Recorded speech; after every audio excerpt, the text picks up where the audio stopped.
Good afternoon. Good afternoon, everybody. It's 21st of May. Welcome to our regular meeting. And it's a very special topic that we are going to talk today about peace. But before I introduce the speaker, who is an exceptional individual who is trying to achieve peace in Sri Lanka. So I'll just put a couple of slides to, as usual, to show what we're doing. So now, recently, I think there's a rumor in the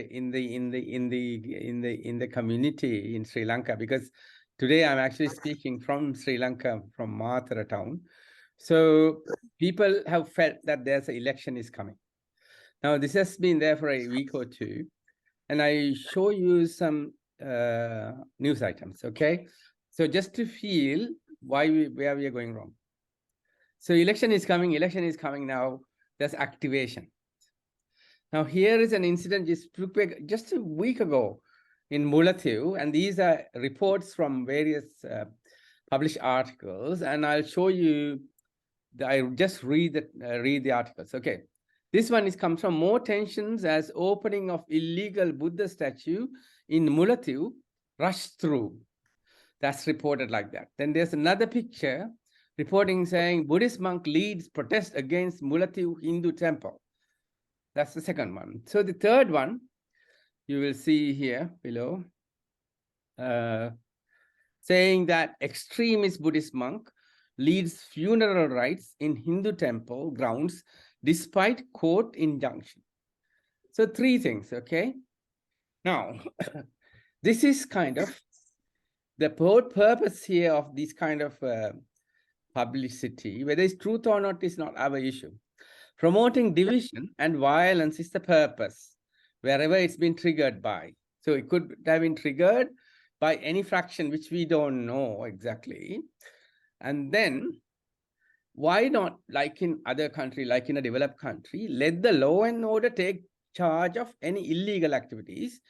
Do not promote people to fight between each other for nothing. So we don't have that concept. We try to do this because these things sometimes are triggered by various fractions in the community who wants to promote this kind of thing for their own survival. Now take this one, for example. So you know who this is. Say Udaya demands halt to prayers at Miracle Dome and arrest of Pastor Jerome. That's the island, okay? Reporting. Then this appears. Let's learn English through newspaper reports. Right, okay. What are the reports they're showing? Pastor Jerome lands in hot soup over insulting Buddha. Now, Pastor Jerome lands in hot soup over insult. So this is the kind of thing that comes up in the papers. This is this week. Okay, so then another one. Now, at the same time, now you can see the actions behind, yeah? Now you get a publication of a picture where the president was there, past president was there, and Pastor Jerome and Uber Angel, Emma responds to allegations. So now the political link is surfacing here and there. So then today's Sunday Times reports, glorious church in tax controversy. Now we have glorious temples, we have glorious Hindu kovils, and then we have glorious mosques as well. Now suddenly this appears on a Sunday paper. So all this together is the purpose again is promoting division and violence is the purpose for political advantage. Now this is what is happening. So now let the law and order take charge of any illegal activities. Do not promote people to fight between each other for nothing.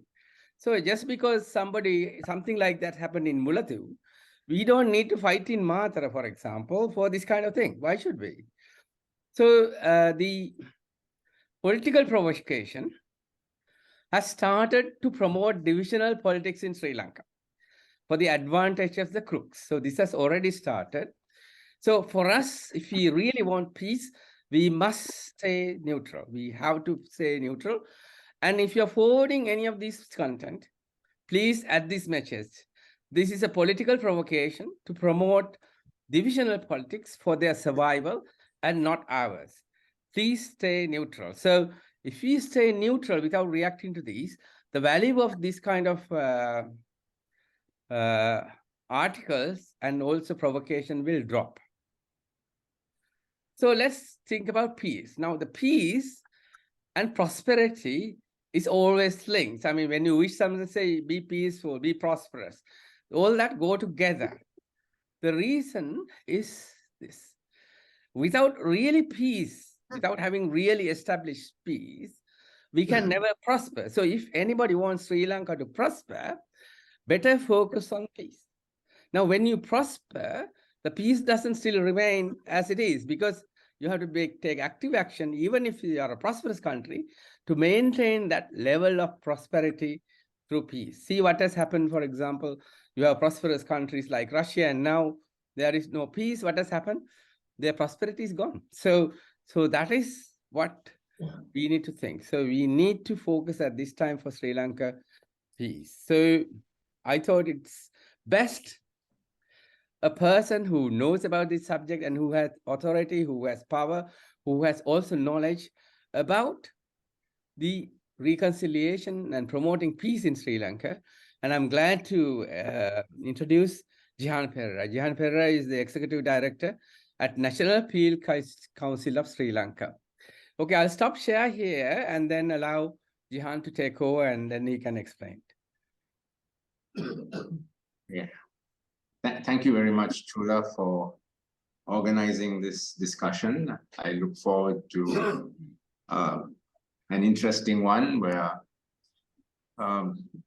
those of you who are present here, who have also been committed for long periods of time to this issue, will be able to give feedback and your own perspectives on the matters that I'm going to talk about, and also anything beyond that, because this field is a vast one, and I'm sure I will not be able to capture all the issues in my talk. So I'm also grateful that Chula has given priority to this topic and to the work that I do, which is at the National Peace Council. Since 1995, we have been trying to promote a political settlement to the ethnic conflict. We started our work during the time of war, when there was a brief period of ceasefire in the country. We had Chandrika Kumaratunga, newly elected, coming to power on a platform where she said that if she won, she would find a peaceful settlement, because she herself had been a victim of violence, both her father and her husband. And also she said that she had been to the north and east, she had seen the sufferings of the people, and so she would come up with a political settlement. But we knew, so those of us who formed the National Peace Council thought that this is something that we should support. I was at that time working for the Sarvodaya movement, working for development, try and bridge the rich-poor gap, which of course continues to this day. A big problem, it's got worse now. But I thought that I should, instead of working at Sarvodaya, I should focus my attention on the war issue, because I could see that all the good work that was being done in terms of development, in terms of constructions of water systems and education, all was being sort of destroyed by the guns and the bombs. And and similarly with those of us, others who are also who joined the NPC, to support this good effort of a government leader who was now thinking of finding a political solution. But we at the same time knew that it was going to be difficult. It was not going to be an easy task to solve this problem. And that's why when we formed the National Peace Council, it was with the intention of supporting a positive initiative of the government. And so we thought that we should try and take the message to the community, because we knew that as far back as 1957, that an attempt had been made to resolve this conflict between the government and the Tamil polity through negotiations. And in fact, SWRD Bandaranaike and the Tamil leader at that time, Chelvanayakam, reached a settlement. They signed an agreement, but it could not be implemented because of the opposition from within the government, opposition from the people, opposition from the clergy. And this pattern was repeated then in 1965, when another very prominent and highly respected leader of our country, Dudley Senanayake, also entered into a similar settlement with the Tamil leader Chelvanayakam, but again could not implement it. And then J.R. Jayawardena's attempt in 1987 to set up a provincial council. There are many efforts made to try and resolve this problem through political negotiations, but all of them floundered, could not succeed because of the opposition from the general public and from political parties, from the opposition. So, I mean, that's how I got into this work. And but I know that at this time, maybe it's not the biggest priority of people, because now the priority is with the economy. That's what's troubling more people most of all. And for good reason. I mean, last year, our economy shrank by 9%. And this year, it is going to shrink by 4%. So it's not, the shrinking is not stopping. And a recent World Bank study has shown, has indicated that poverty has increased from 13% to 25% over the last 2 years. So doubling of poverty, and poverty is worse in the estate sector. In the estate sector, it's 51%. And I come back to that. I'm especially mentioning the poverty in the estate sector because I also come back to that. Now, yesterday I met with, of course, there is some optimism also. Yesterday I met with opposition leader Sajith Premadasa. A small group of civil society persons met with him. And his point of view was that now the ethnic conflict has become, this problem has become a little easier to resolve because of the Aragalaya. And actually during the Aragalaya, one of the things that I saw and I heard was the young people who were protesting, saying that we are all Sri Lankans, we should all be treated as equal citizens, and that they would no longer be misled by politicians who use nationalist slogans to frighten and intimidate the population and get their votes, because they saw that those who had said that they love the country and got the votes of the people by creating fear in them of the other and saying that they love their own community, had now brought the economy to the point of collapse. And I was quite happy when I saw that because I thought, yes, there is some of the work that we have been doing has changed the young people's thinking. So that was a positive experience, and the opposition leader himself also endorsed it. And again, the optimism was also seen a few months ago when President himself, President Ranil Wickremesinghe, said that this was about in September last year. He said by February 4th, he will find a solution, that we will solve the problem. And I mean, it was a little startling when he said it, that he's going to solve the problem which has been in existence for 75 years in the next 3 months. But it didn't seem also, I mean, to the naive, it didn't seem impossible, because after all, we have discussed this problem. We have discussed it from 1956 onwards. And there is a consensus as to what the problem is and what the solution is, at least among those who have agreed.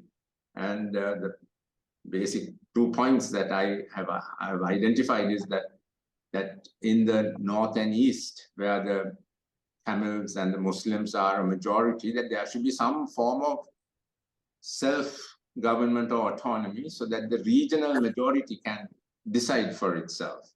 That has been that has been the underlying basis of all the solutions that have been put forward. That's one area, and the other area being language, that the Tamil language should be given a place, an equal place, so that it is used, that it can be used by the people who speak Tamil. So it didn't seem too impossible that there would be a solution, but still the problem persists. And we know that now the president's recent discussions with the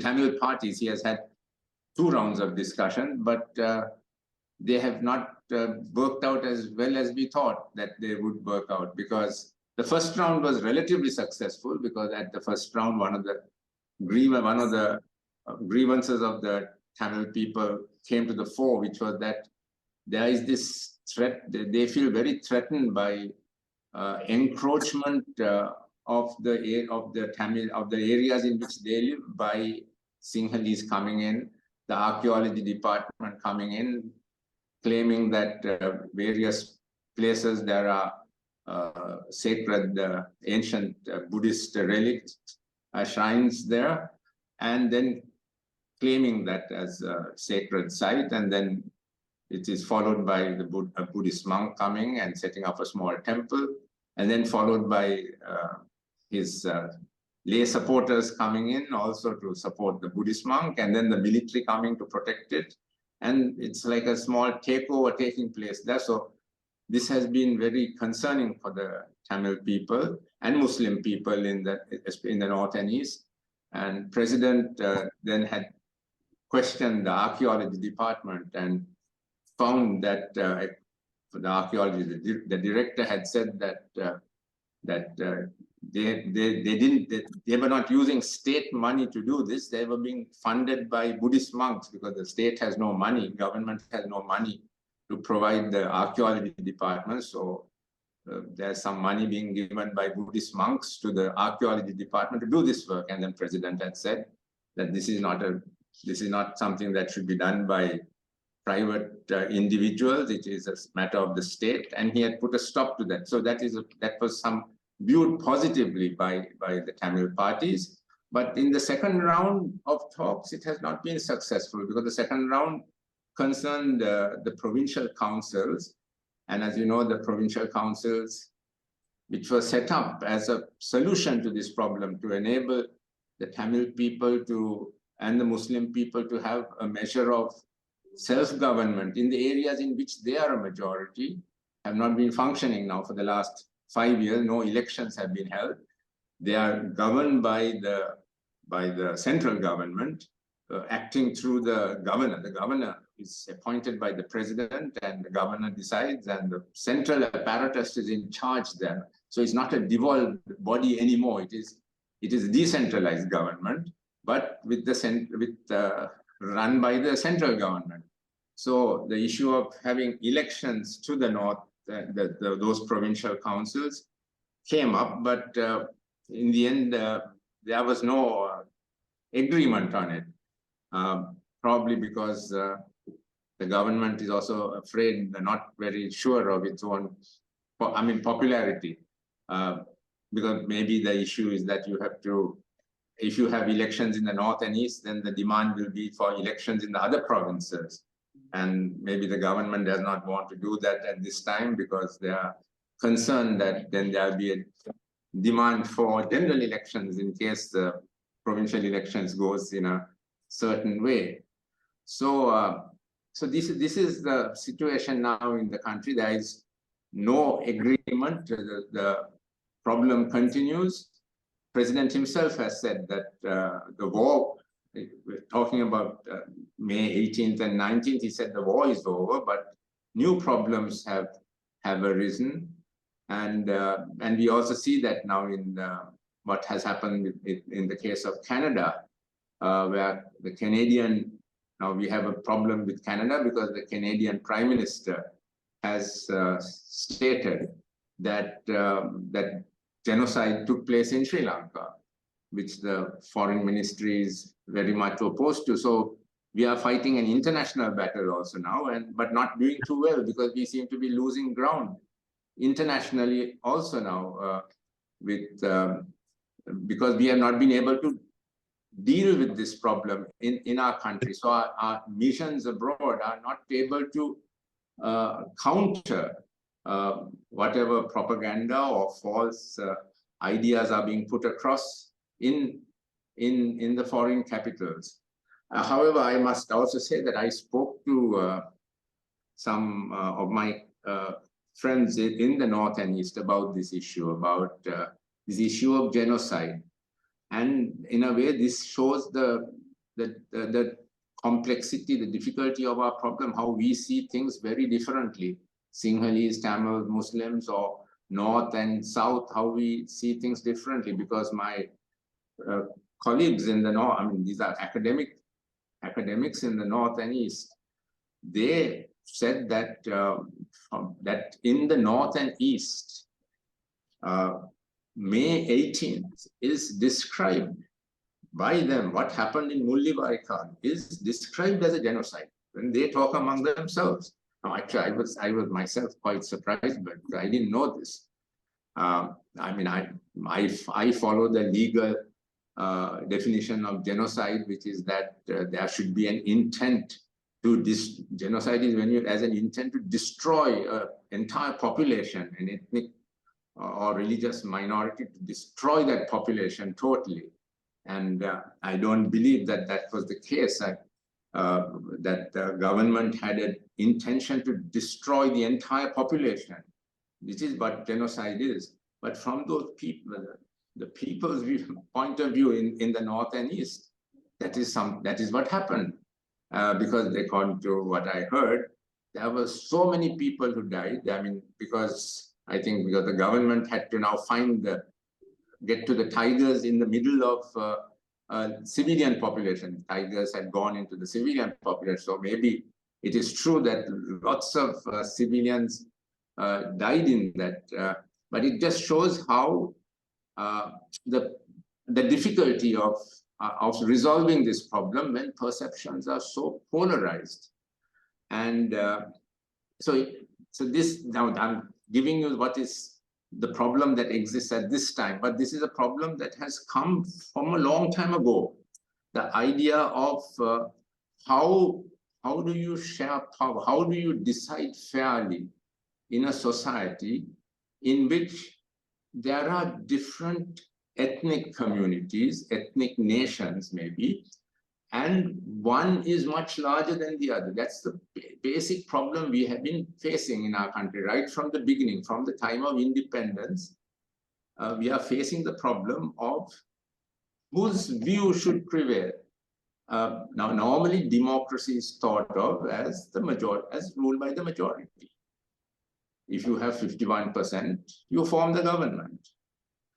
But there is a problem when it comes to an ethnic majority, because an ethnic majority never changes. 75% of our people are Sinhalese, 25% are non-Sinhalese, Tamils, Muslims, Sri Lanka Tamils, upcountry Tamils, and Muslims. That proportion is not going to change in a hurry. And if ever there is an issue on which the thinking of our people is different, then the decision will invariably go in favor of the Sinhalese. And that's why I also said that I brought up the issue of how today, while the proportion of poverty, those people living below poverty, has increased from 13% to 25% in general, in the estate sector, it's 51%. Now, why is it much more in the estate sector? This is a legacy of what happened in 1948. One of the first acts of our independent government, headed by the father of the nation. In fact, our president said on February, when it was coming close to February 4th, he said, we must follow the vision of the father of the nation and build up a strong, united country. But what happened in 1948? What did the father of our nation do? The father of the government led by D.S. Senanayake, one of their first actions was to say that a section of our people were not citizens. People who had lived in our country, worked in our country, helped to build up our economy by working on the tea plantations for about over 100 years, 150 years. They were denied their citizenship rights. They would say, you are not citizens of this country. You should go back to India because we didn't ask you to come here. British brought you here. Now you go back. And I mean, today, most of us will realize how unfair it is because here our own Sri Lankan citizens, our own people are trying to go abroad to other countries. And after 5 years, they're trying very hard to get their citizenship in those other countries, 5 years, maybe 10 years, and they get their citizenship. But here, people living for 100 years, 150 years, denied their citizenship en bloc and asked to go back or stay without citizenship rights, without voting rights. So this happened right at the beginning. Of course, I must also say that it was not only the Sinhalese leaders who did this, who engaged, who planned this out. Even at the very beginning, the Tamil leaders also joined in, supported, at least some of the Tamil leaders supported, Sri Lanka Tamil leaders supported this. Because maybe their thinking also was that these people who, because the Indian Tamils at that time, the Indian origin Tamils were the second biggest group in our country. First was the Sinhalese, second was the Indian Tamils, and third was the Sri Lanka Tamils. So maybe there was that rivalry too in this project to deny our Indian origin Tamils of their citizenship rights. But the point I'm making is when in an ethnically polarized democracy, how do you ensure fairness? How do you ensure fair decisions are made when there's a permanent ethnic majority? Then the second time it happened was on language. Again, the issue arose in where language was, which language should replace the English language as the official language of the country. It was clear in 1956 that English should not be the official language because only 6% of the people spoke English. And the official language is the language people can transact business with their government. It should be the language that people speak. And so the question was then whether it was going to be Sinhala and Tamil, and reasonable people thought both those languages should be the official languages because Sinhala spoken by 75%, Tamil spoken by 3 of the 4 major communities in our country, the Sri Lanka Tamils, the Indian origin Tamils, and the Muslims. But again, when it came to the vote in parliament, 75% Sinhalese, 25% Tamil speaking, the vote went in favor of the Sinhalese. Of course, I must also say that there was, in the Sinhala psyche, there is also this issue of the certain, what people call, what the social scientists have said, is the sense of the Sinhalese of being under threat. Because the Sinhalese history, what are the themes, major themes in the Sinhalese history? One is, of course, that Lord Buddha gave Sri Lanka to the Sinhalese to protect his religion. So that idea is quite strong, I believe, in the Sinhalese, that they have a duty to protect Buddhism and also the country's Sinhala country, both by the fact that Mahavamsa says so, Lord Buddha says so, and also their majority status in the country. But there is also the other theme is this, that whenever the Sinhala kingdoms were flourishing, powerful, rich, there were invasions that came from the north, from India, from Tamils, which destroyed these kingdoms. So the sense of being under threat, and then followed by 450 years of colonial rule, again, where the Sinhalese were the main victims of colonial rule.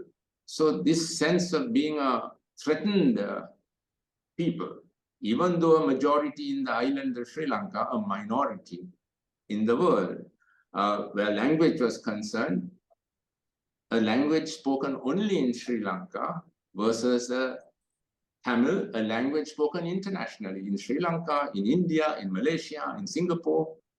So the fear factor entered there, and Sinhala was made the only official language. But this is the basic problem that we are trying to find a solution to. How do we decide fairly in a situation where there's an ethnic majority, a permanent ethnic majority and permanent ethnic minorities, how do we how do we decide together? And we have still not found that answer. Other countries have found the answer, but we have not found the answer. Other countries have found it non-violently, through political negotiations, through compromise. Canada being one example, where again, it's a fairly similar situation to Sri Lanka in that the English-speaking majority and the French-speaking minority, and the French-speaking minority in Quebec still wants to separate. There's a significant proportion that still wants to separate. But in Canada, they have been able to find some sort of solution that by devolving power to Quebec, giving Quebec more autonomy, self-government, by insisting that all Canadians who want high position in government should know both languages equally well, so that both languages are used throughout Canada. They have been able to, still keep Quebec within the Canadian Union without having to resort to military force. So there are solutions, and so we have to also follow suit. Of course, now in our country, now there is a new problem that has come up, which is the post-war situation, because so many human rights violations took place during the course of the war, and now the international community also has got involved in this problem, and there is the question of the missing persons, to which Sri Lanka is not giving an answer.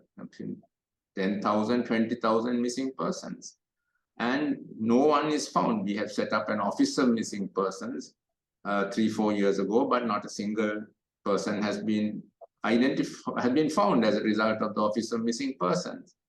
So this is another issue that we have to deal with, and as I said at the beginning of my talk, the issue of the Canadian government and the issue of genocide, what actually happened in the last phase of the war. There's certain disagreement. We don't know really what happened. Even I don't know how many died in the last phase of the war. The Tamil side says 40,000 died, 70,000, 150,000 died. The UN has said 40,000 died. Government of Sri Lanka said 0 casualties. Then they said 1,000 died. Then they said 5,000 died. Then they said 7,000. Then they said, I don't know, 10,000.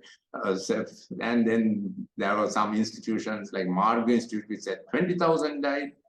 But we really don't know. So I think the present government is now thinking of coming up with a Truth and Reconciliation Commission. I think it is a good thing that they come up with it, but the issue is whether it will be implemented properly, because we have had many commissions in our country which have been set up but have not delivered the results that we expected. So I think the way out of this, now we have to try and find a solution, because if we don't find the solution, our country is going to continue to be divided. But the division in our country is such that it's also very difficult to bring people together. But I think at this time, if you look at it, now I spoke about how I met the opposition leader yesterday, and I see so much in common between him and what the president says. President and President Wickremesinghe and opposition leader Sajith Premadasa basically have similar positions. Ranil Wickremesinghe says full implementation of the 13th Amendment, because that's what's in the Constitution. Sajith Premadasa, when I asked him yesterday, he said maximum devolution within a unitary state. He said, I have taken that position.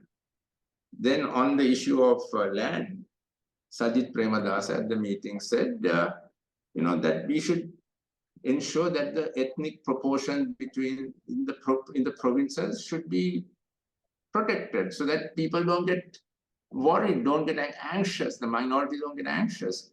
Ranil Wickremesinghe has given an order to the archaeology department, don't go and take over land arbitrarily. So there is a lot of similarity between our the president and the leader of the opposition. So in a way, this is an ideal time for them to work together. And with the Aragale, in the context of the Aragale, after the Aragale and the economic collapse, what I also see, because I go around the country for giving talks, and my organization, we go and meet people. We do a lot of work now with government officers, with in the Kacheris, in the government agents, with the AGAs and the government agents. And I see an openness, because everyone knows that something terrible has gone terribly wrong in our country. So there's a desire for new thinking. So if I think there's a readiness to think newly, the Aragale young people saying, we are all equal, and we know that those who say they loved us and will protect our particular community, that they let us down. So there is a certain willingness to, and cynicism about nationalism, and a willingness to think newly. So, but for change to take place, there has to be a political majority, there has to be laws changed, there has to be cooperation, there has to be bipartisanship.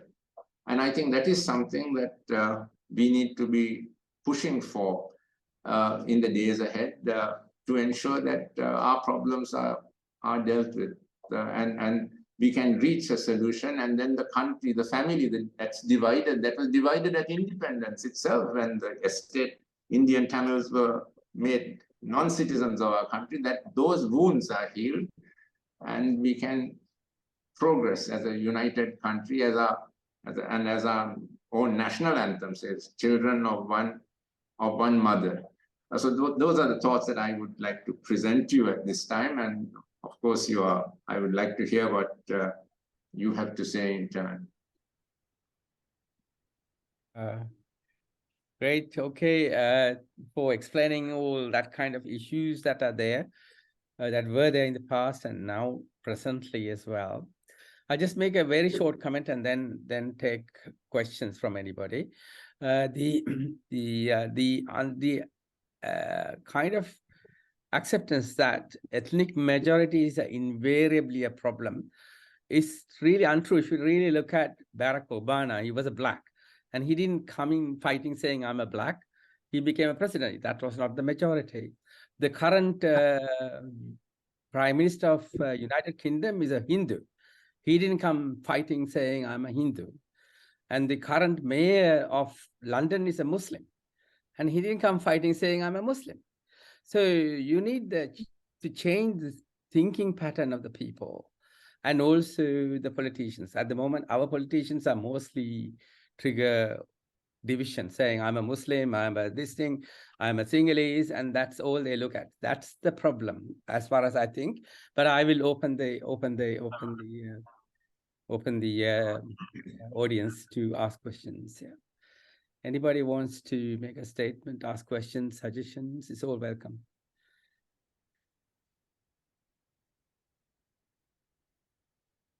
Anybody at all?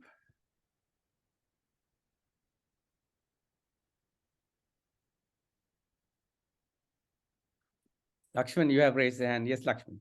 Yeah, thank you, Chula.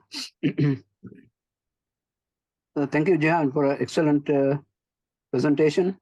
Very straightforward, very clear. I have a small question. How do you compare Sri Lankan situation with other similar countries in the world? For example, you just mentioned Canada, and then Malaysia and Singapore. How have they resolved this kind of problem? Well, I think they adopt different policies. I mean, now Singapore, there is no question of autonomy in Singapore, regional autonomy or self-government, because it's a city-state. But there, the founding prime minister, Lee Kuan Yew, he ensured that there will be a system of non-discrimination. In effect, Singapore is governed by the Chinese majority, but they have also ensured that it's a meritocratic system, so that there is no overt discrimination. They mix population. Now in their housing schemes, they ensure that the populations are mixed. They consciously work in that way. Of course, the Chinese majority is not an insecure majority, so they are able to be generous to the minority. I think our problem, our special problem, is that our Sinhala majority, because of history, because when at independence they were less well off than the Tamils proportionately. They have a sense of grievance, of historical grievance, of correcting the imbalance, and the continuing sense of threat from India, from the West. Always very suspicious of the West, even when the West is giving us money, or even when India is giving us money, we are very suspicious of what their motives might be.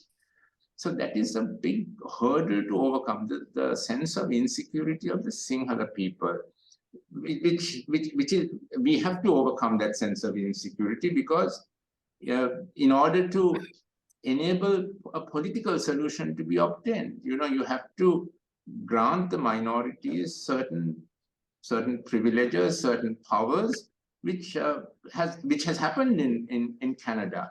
In Canada, Quebec is given more autonomy than other parts of Canada.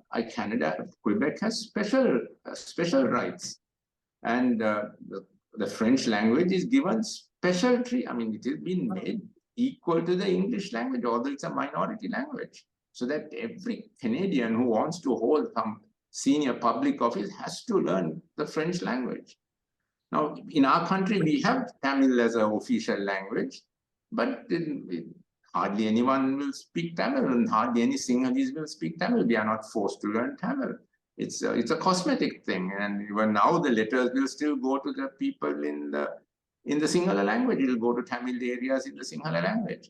So we have to have a leadership that actually gives priority to this problem, that says that ethnic relations has to be given special priority. We have to have a person with a peace orientation who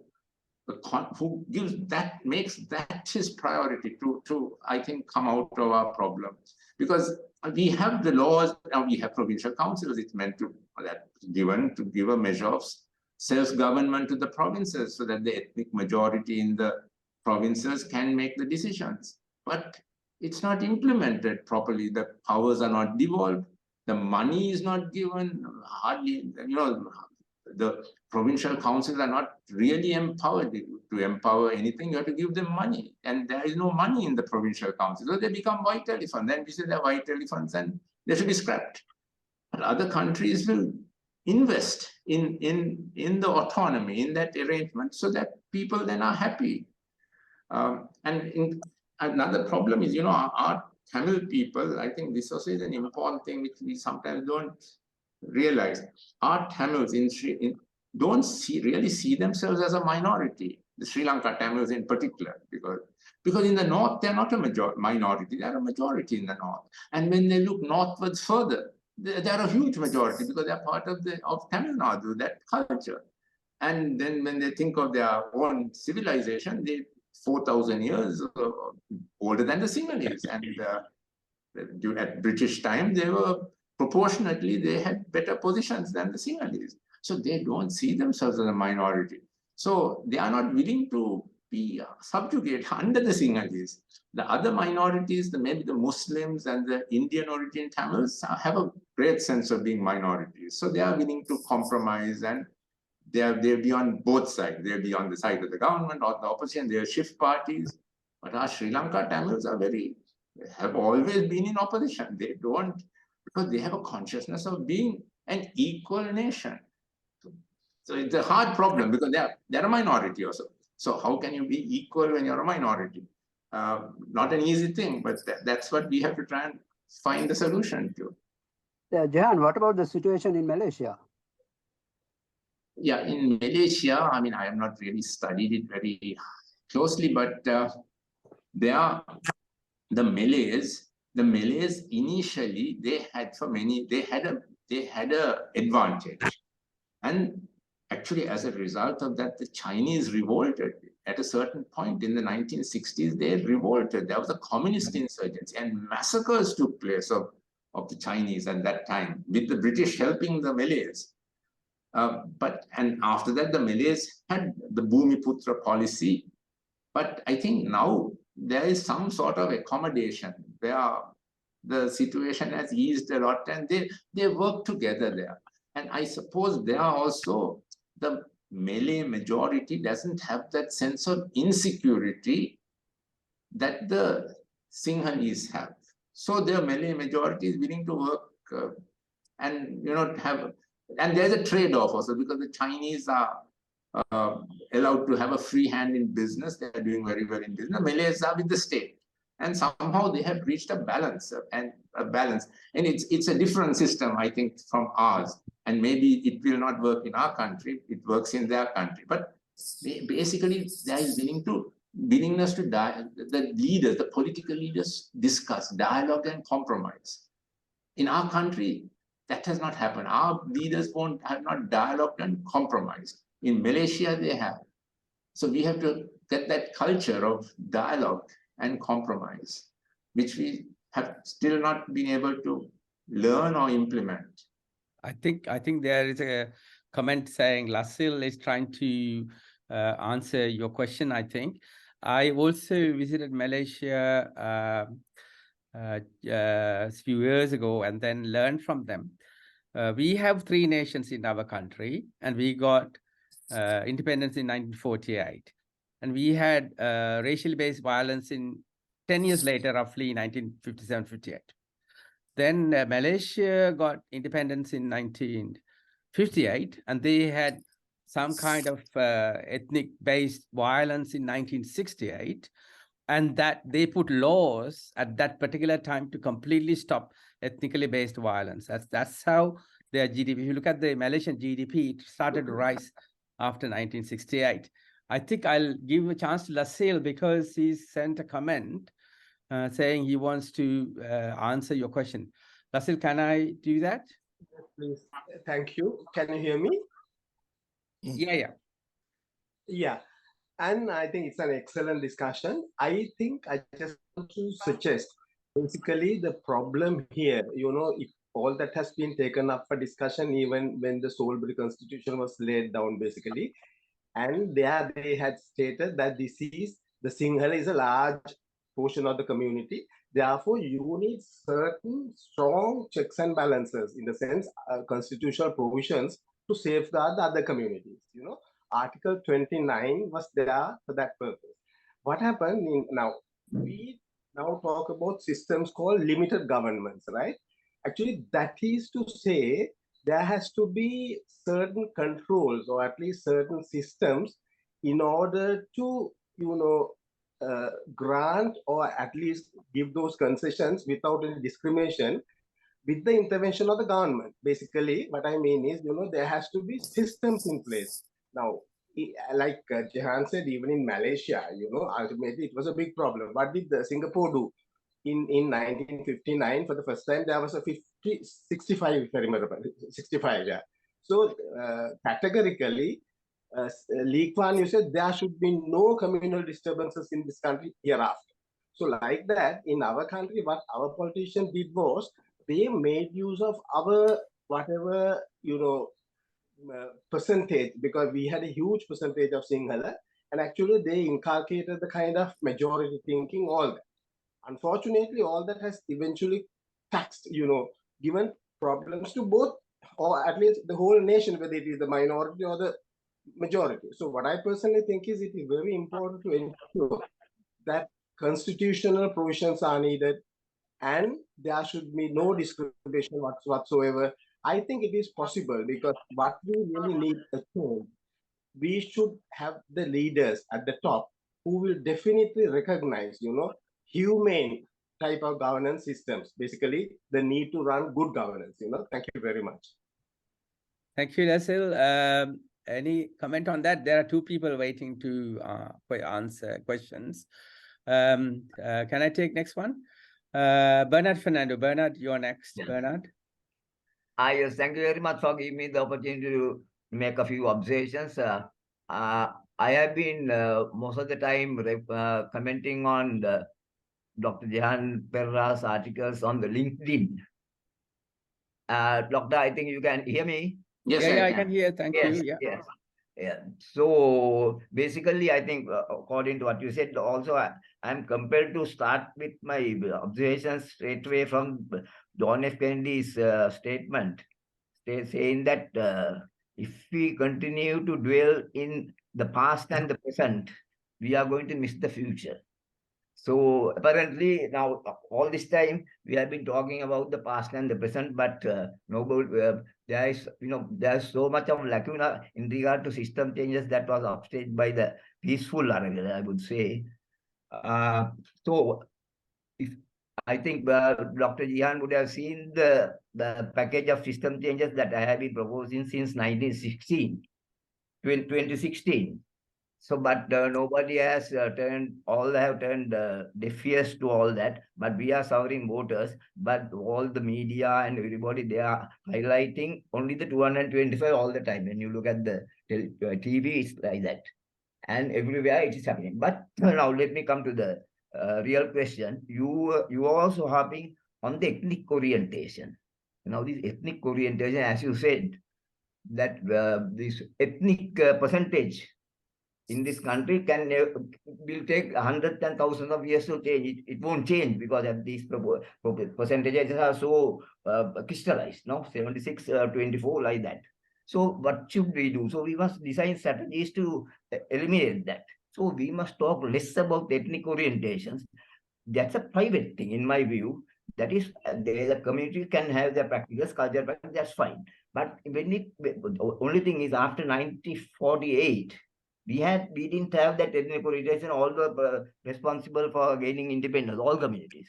But after that, the politics kept in, and this political power hunger, the politicians started going towards ethnic matters, and they formed parties also based on ethnic grounds.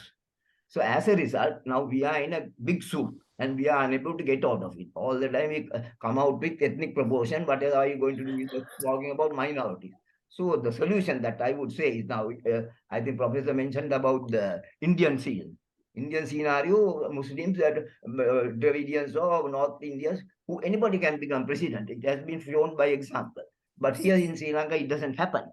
So as I would say, Indian used to say, be Indian by Indian country. So we also now start with the Sri Lankan. Sri Lankanness, our stamp should be Sri Lankas. Not an Indian term is not Northerners, not Easterners, not Southerners. So this I have been in my system changes package. One of the important factor that I took was equality of vote. In a general election, all votes must be equal because we are having one single parliament.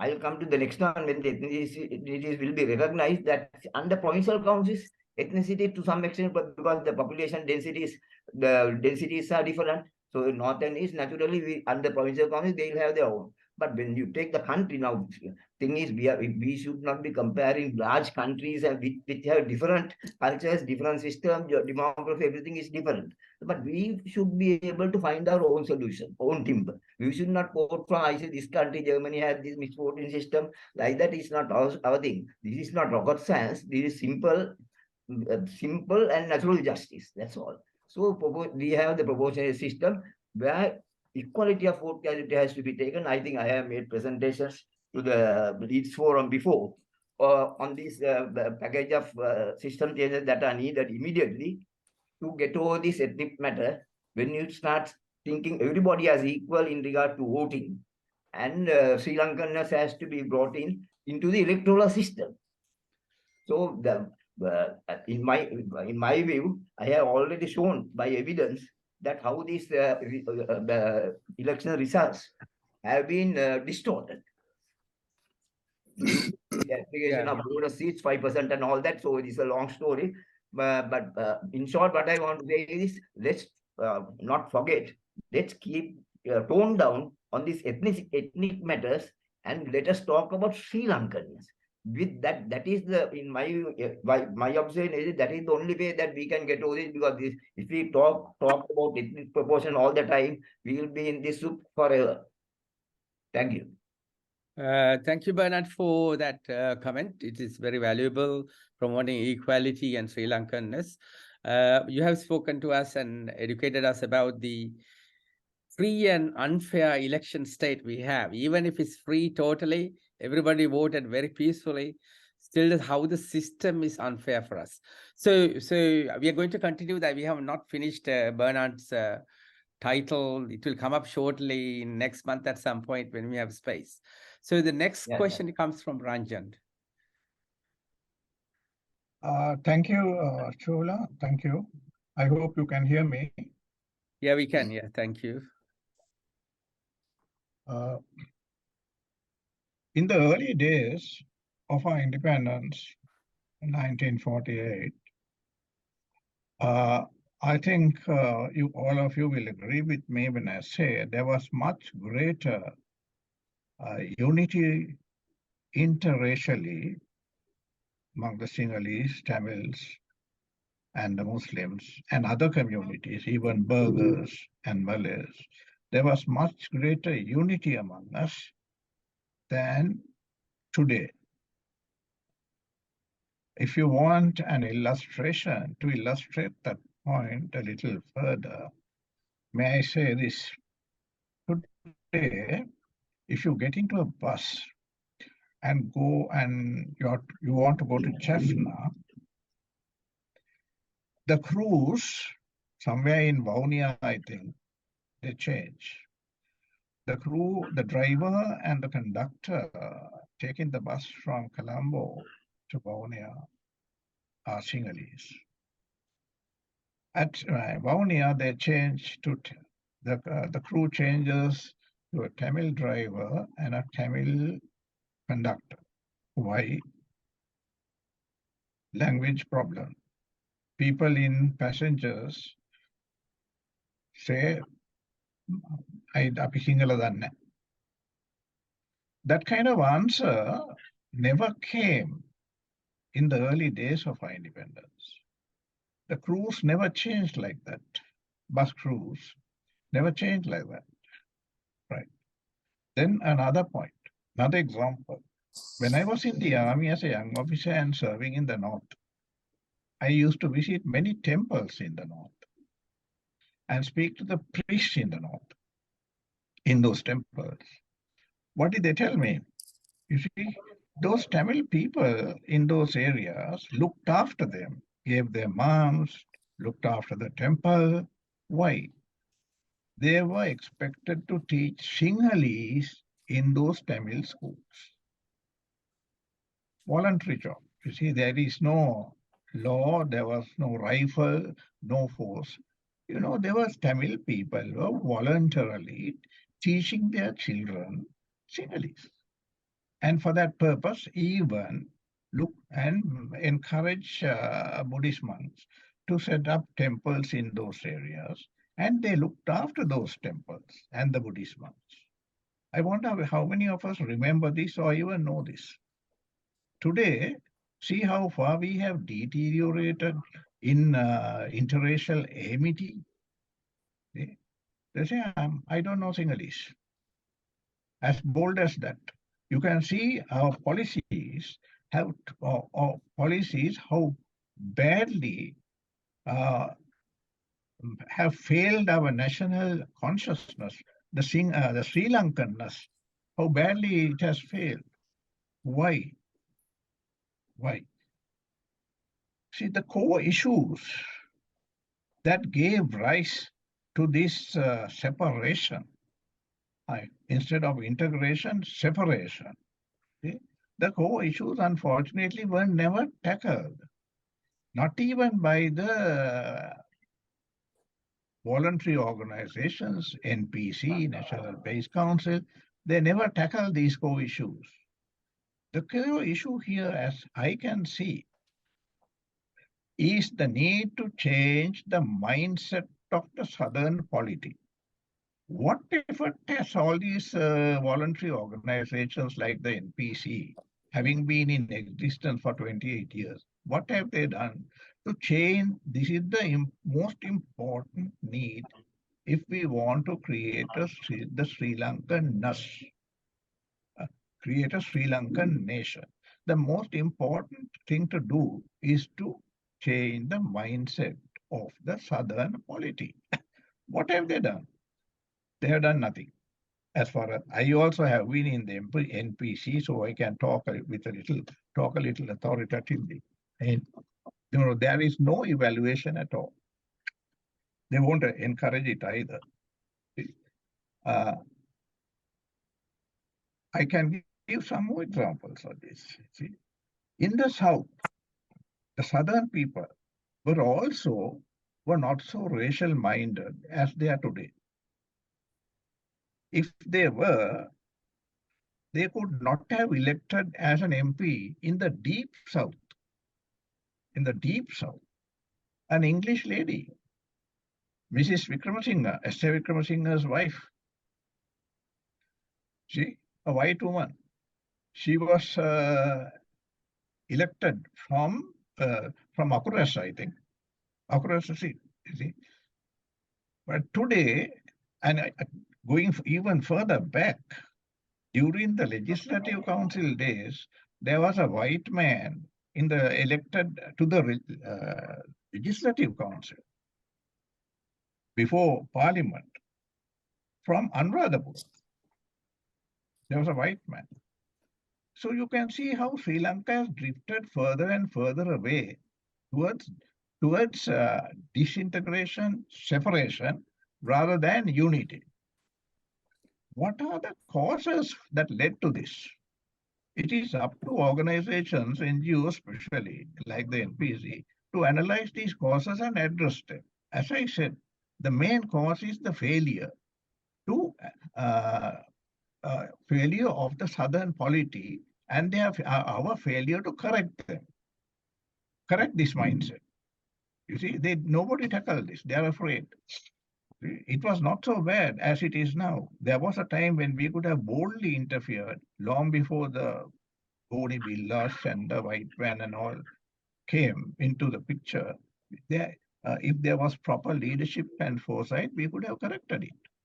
But they never did. They never did. See? So what are the causes that brought about this situation? We can go a little deeper. I think it is the universal franchise in practice in Sri Lanka. The universal franchise in practice in Sri Lanka without a proper political ethic. For example, a man in the South, a candidate, he was not say, contesting from, say, Radgam or Ambalangud.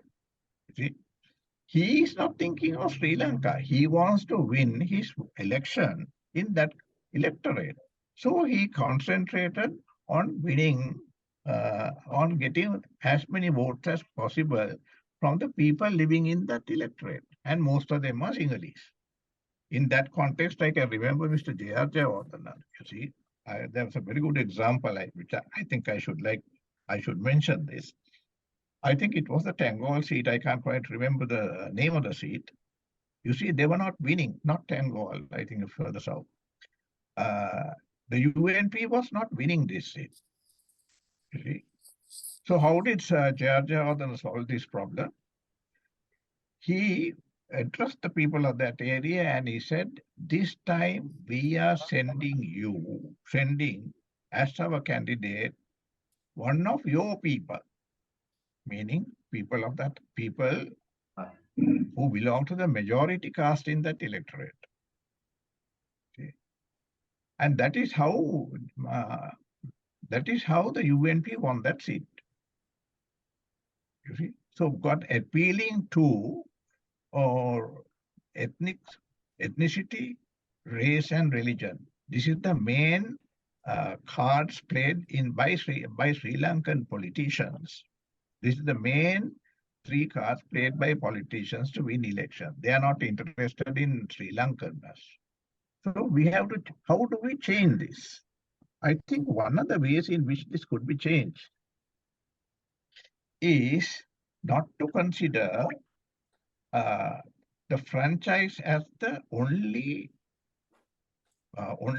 concept of sovereignty. I think we should add a geographical dimension to this as well. What that means is sovereignty has to be understood in a Sri Lankan overall context. So that it cannot be, so that the sovereignty should not be cornered by a geographical people living in a geographical area. Very briefly, I can expand on this a little more, but I think I'll stop here. Thank you. Thank you, Rachand, because this harmony and peace is such an important topic for the country, and bringing in new aspects into it is so important. And I kind of feel, Jehan, also that there's so many important comments coming in. So we feel like developing a kind of blueprint that we normally do for various problems and how to bring peace. So we might take this up again based on all these communications and anything. So I welcome others to write as well, if possible. And the next is Mervin's phone. Mervin, yeah. Thank you, Chula. Can you hear me? Yeah, Mervin. Yeah, thank you. Yeah, lovely. Thank you. Thank you, Jehan. I think that you very succinctly painted the overall picture of how we got here and why we are so stuck in this situation that as a nation we can't climb out of it. A country with so much potential seems to be, we are always sort of dashing ourselves down to the bottom. And Ranjan pointed out that the mindset seems to be one of the biggest blocks that is sort of keeping us there.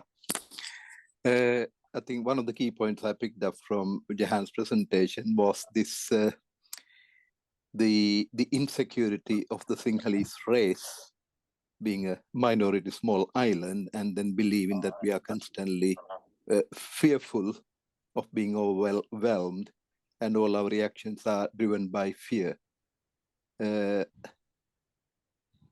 which is unnecessarily unfortunate, because there are countries smaller than ours who are not affected by fear, driven by fear, who can, like Singapore, for example, to think creatively, fearlessly.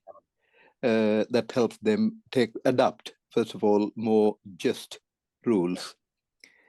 And the issue is, until there is rules that are fair, and then there is law and order and accountability, without favoritism and partiality, we cannot bring about justice. So it is a very big story. I mean, we just got the ball rolling, and all sorts of ideas are coming through. And to me, one of the biggest failures has been, Sri Lanka has to this day not being blessed with any leaders of visionary leaders who have got the courage to stand up for their beliefs, and they come to power with very divisive parochial politics. And more recently, over the last 20-25 years, I think I would also see this as part, as an outcome of the war. Where there is war, there are arms dealers. Where there are arms dealers, there is huge bribes to be, commissions to be won, and those who hold power, particularly in a small island, and when they see on the media how the rich, super rich in the rest of the world are doing, obviously the greed comes in, and we have got a big port with containers, and what comes and goes can be controlled by those who hold power. And the greed has been the main thing that has been dictating us since the war and beyond. And so in order to stay in power, you need to constantly whip up this fear and insecurity in the minds of people. And this game has been played again and again. A number of examples were given, including 2019, leading up to the Easter Sunday bomb blast. And already, there are examples, repeating now, heading up to a potential election towards the end of this year or early next year. The same actors, same games are being recycled and enacted. And obviously, as a result of Aragalaya, and people are better informed, and there are some leaders who are speaking out and warning the people to say, don't fall victim to that. The same, the same antics are being, played out, and don't fall victim to that. But what we need is this, more and more informed, enlightened people who have seen rest of the world and how good practice is elsewhere, sharing that knowledge and encourages people not to fall victim to these traps, because Sri Lanka deserves better. Sri Lanka has the potential to be a lot better than where we have been. And I think I dearly hope a day will come when we wake up to that reality and we get there. And those who have, so-called the patriots who have got other agendas, who have done so much harm to the nation, are held to account. That's terribly important. Doesn't matter what race, what party, what color, they have to be held to account, and thereby a strong new start with a clear signal to say, yes, justice matters, and make a new start. But in the present leadership, we have heard it many times before. One new initiative a day, just hoodwinking the people. But until we break out of it, we can't. The country cannot be reset, so the complete system change is needed. I'd like to stop there. Thank you, Marvin. What you're summarizing is saying that we need a change in the paradigm. That's what you're saying. And also, there's a comment that's come from Lasil, which I would like to read. There were Tamils and Muslims elected by Sinhalese prior to independence. This changed quickly because our politicos were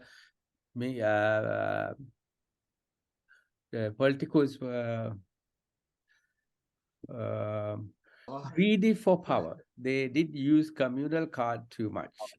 Yeah. That's what you said. There's another opinion. Saman Amarkon says, in my opinion, the biggest obstacle to the integration of the Sri Lankan population is the change of the school system into Swabhasha system. Now, children hardly get a chance to mingle and interact with other races. This should stop. I just have to put another caveat into this, because this is something I learned in medicine as well, that the war finished, 30-year war finished in 2009. So the youngest child who's living in the normal population now is 15. So if you add the 30, so all the people who are the voting people from 15 to 45 have never seen normal life. They're always in the middle of the war. So there was this international comment at the very beginning saying this is a very difficult time for all of us, because we have to retrain all these people of this age range who's never known what normal was. So I'll stop there, and then Sanjeeva, next Sanjeeva. Hello. Yeah, Chula, thanks. Jehan, just 2 or 3 questions to you. I just want to know, do you genuinely believe that the full implementation of the 13th Amendment, even if it is done, will bring about the sort of reconciliation that is needed for us to go forward?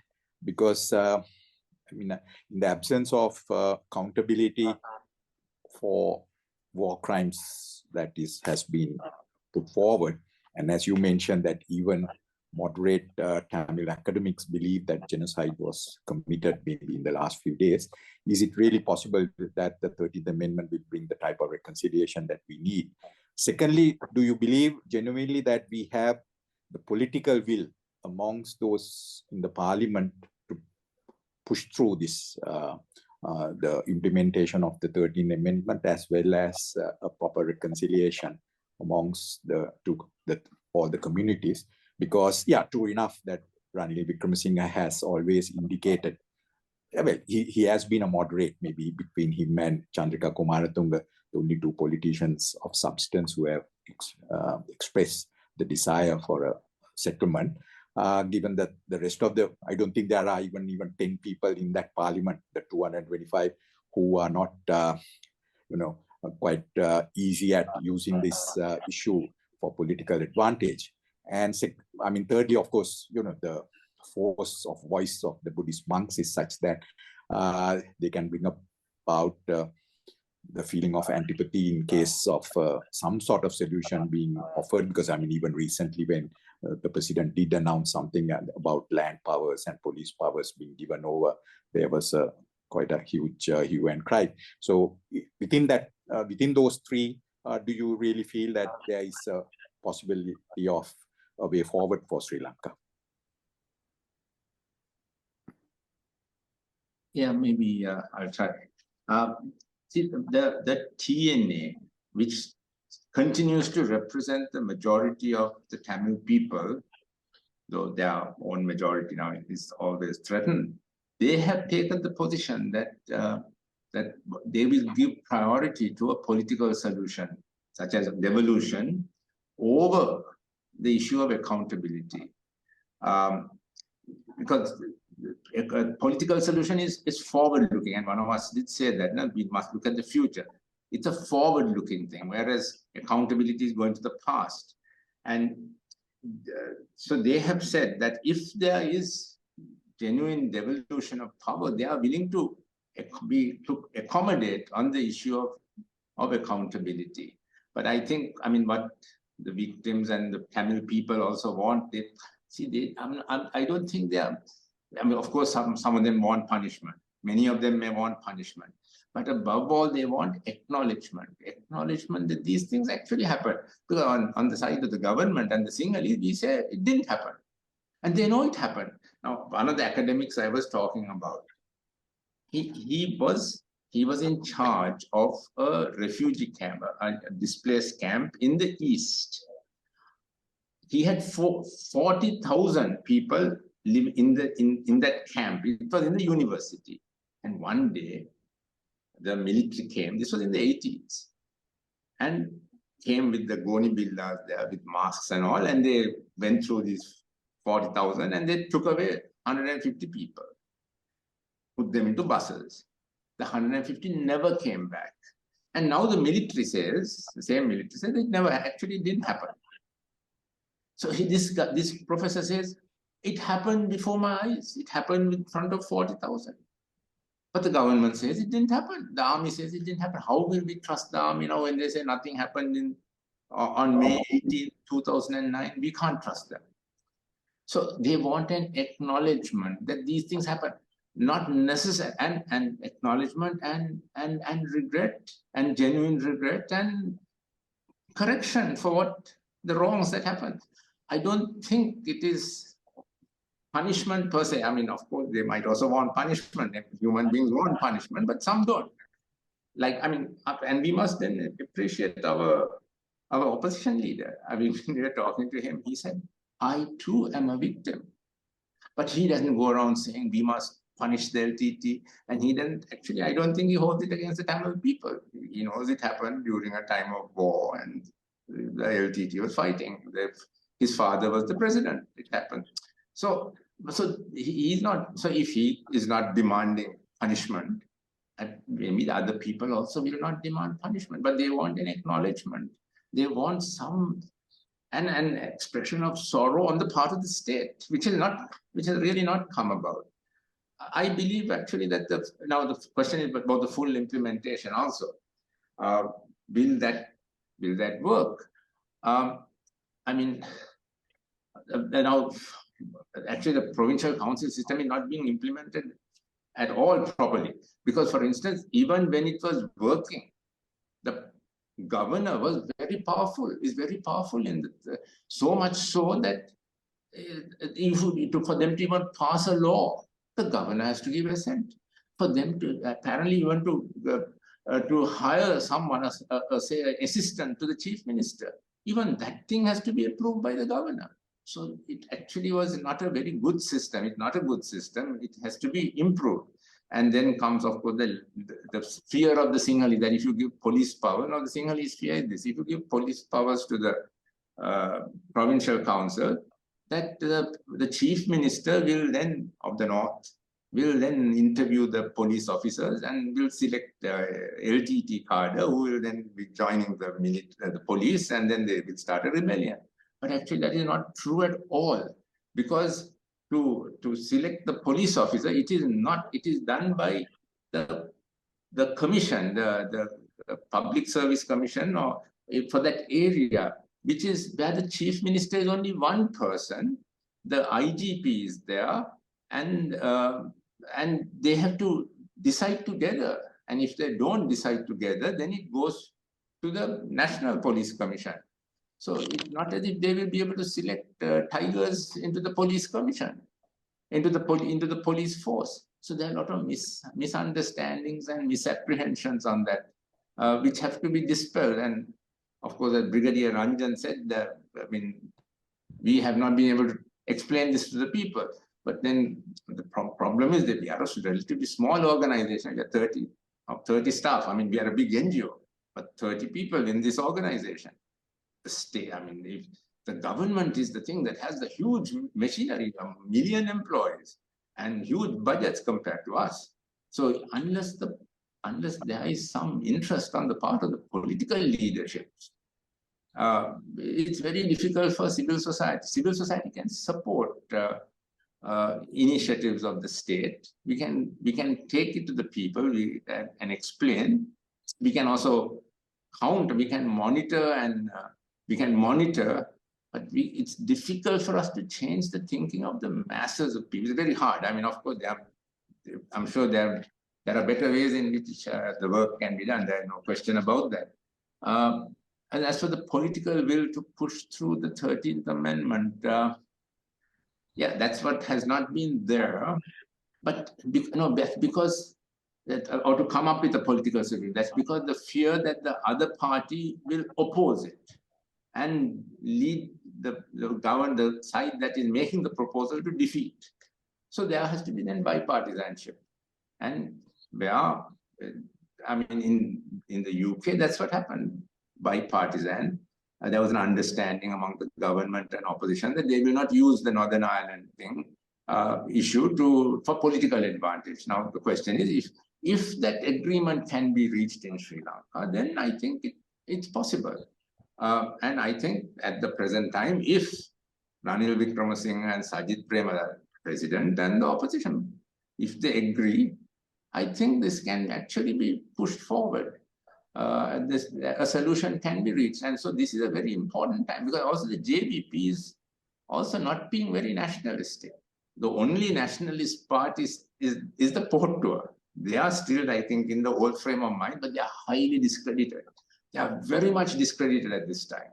So even if they try to protest, it won't. Of course, they'll protest, and there'll be Buddhist monks, there'll be extremist monks who will also protest, but not all monks are extremists. There will be extremist monks. And I said, Port Tour is kind of very discredited. So actually, this is the best time. This is the time we must push it. But now, because of maybe the political rivalry, Ranil wants to contest the election in a year, and Sajith wants to contest. So if they can put that aside, they will contest. Let them contest, but let them also solve this problem, because neither will succeed as president unless this problem is solved.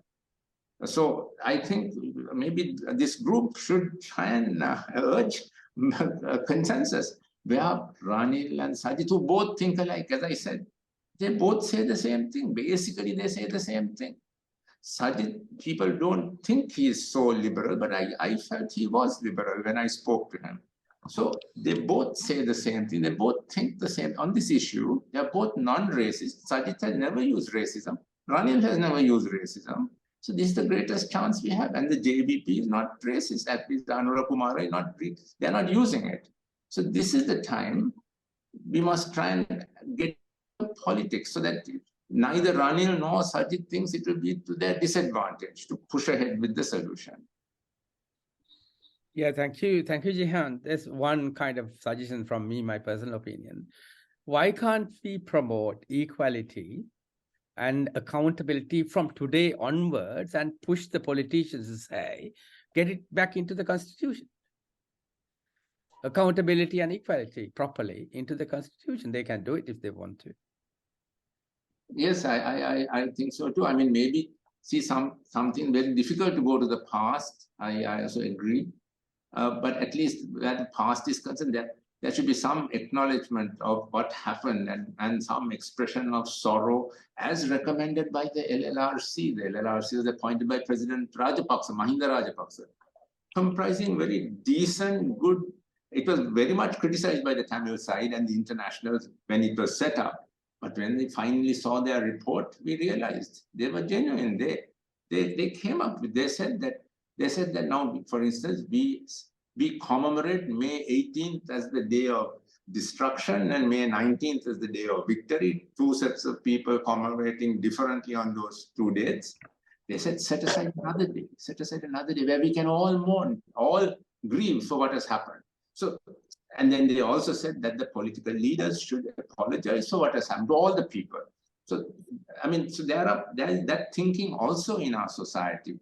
So so we have to now bring that to the fore. And I agree with you that now, even where corruption is concerned, I would rather that we start from today stopping corruption rather than trying to punish those who are corrupt and then not doing anything in the end. Because sometimes it's difficult to punish those who have been corrupt because they are on both sides. They're on both sides. So naturally, they don't want to get punished. So then you ignore the thing. No, it must stop. And at least I don't mind, even I personally, I don't know other people, but an amnesty for the past, all their robberies. But from now on, you can't do it. You at least that's the solution. But yeah, so I'm agreeable to you. Anything to make a fresh start. Yeah, thank you, Jehan. Bernard has raised the hand again, and Bernard is actually proposing a way to give better representation in provincial council. So he has a plan which we will be discussing in the future, because it takes a long time to understand exactly what he's saying. Yes, Bernard, you carry on. Yeah. Yes. Yeah, just a short comment again now, as I started by saying, instead of dealing in the past and the present, which are very attractive for our Sri Lankan culture, we really revel in dealing, talking about the past, the golden eras and all that, and the present also. But what we should be doing right now is not talk about the present and the past. We have now, as a professor will understand, we have seen the symptoms. We have really seen the symptoms of our problem, and we have diagnosed it also. And now we are talking about somebody should give a solution. What is the solution? It is we who should give the solutions, but not the politicians. Politicians are only our representatives.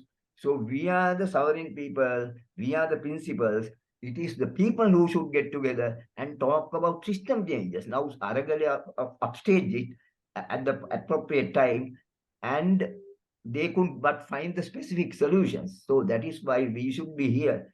We should be there to get together with everybody, religious leaders. I will like to keep out politicians because they are always very selfish and very cunning in general.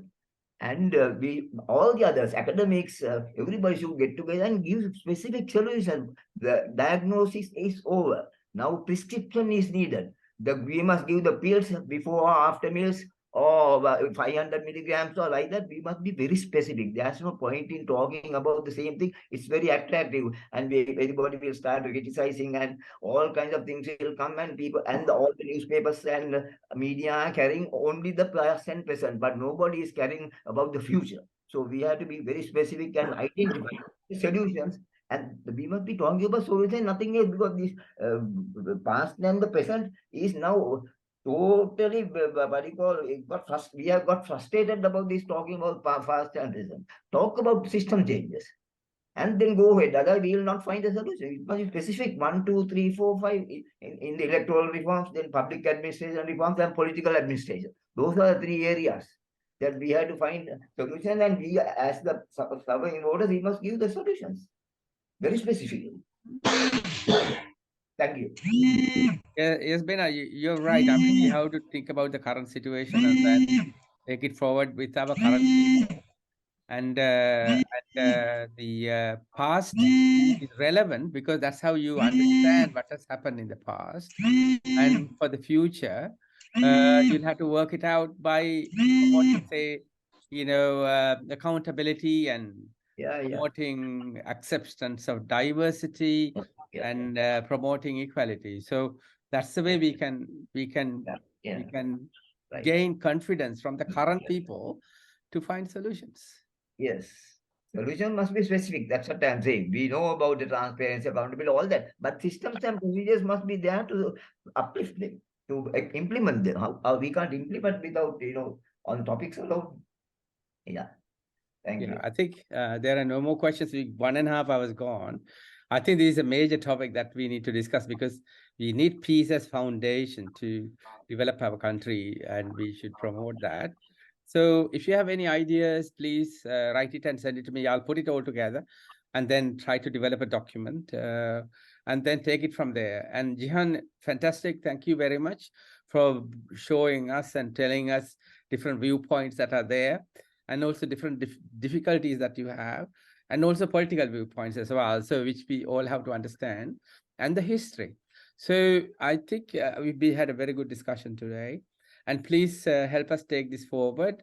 And maybe I'll let you know, Jehan, once we got a little bit more information, and then we will go through collectively what needs to be done with justification as to why is to be done. Yeah, great. Thank you very much for participation, and I will send the link for the recording in a couple of hours time. Thank you very much.